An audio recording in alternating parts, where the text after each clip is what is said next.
वास नाही येते घाणेरडा. अगं ते बघ, ते गीता नदीत कचरा टाकते.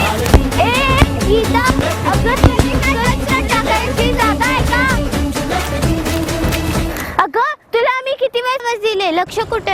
आणि हे तुला चांगलंच माहिती की हे चुकीचं आहे. आणि बघ नदी दिवसेंदिवस किती खराब होतीये. बघ बघ सगळीकडे किती घाण पसरली आहे. पाणी पण खराब झालंय. अगदी बरोबर. ह्याचाच वाईट परिणाम आपल्या पृथ्वीवर देखील होतोय. आपल्या मॅडमने आपल्याला शिकवलं ते विसरलीस का?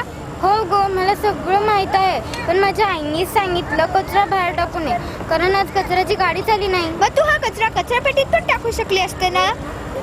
अगं मला तिकडे जायला खूप कंटाळा आला, आणि सायकलवर सुद्धा एवढा कचरा कसा न्यायचा. एवढ्याशासाठी तुला सायकल कशाला ग पाहिजे?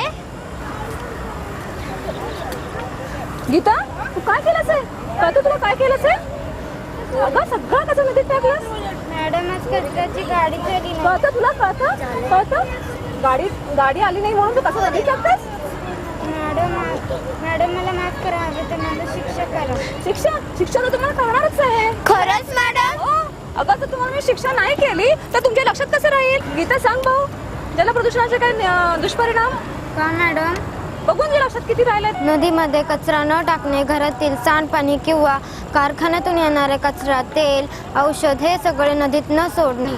हो ना, मग हे सगळं तुला कळतंय ना, मग का टाकलंस तू आता? Sorry madam.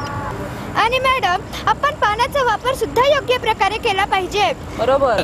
शेतामध्ये पेस्टिसाइड्स आणि केमिकल युक्त खते नाही वापरले पाहिजे, कारण ते जमिनीत न जाऊन नदीच्या पाण्यात मिसळतात. हो ना, बरोबर आहे. आणि मॅडम आपण बायोगॅसचा वापर केला पाहिजे, म्हणजे इंधनही मिळते आणि सेंद्रिय खतही. आपल्या सरकारने असा कारखाना, शाळा, हॉस्पिटल्स, मार्केट ह्या सगळ्यांसाठी कडक नियम बनवायला पाहिजे. अगदी बरोबर.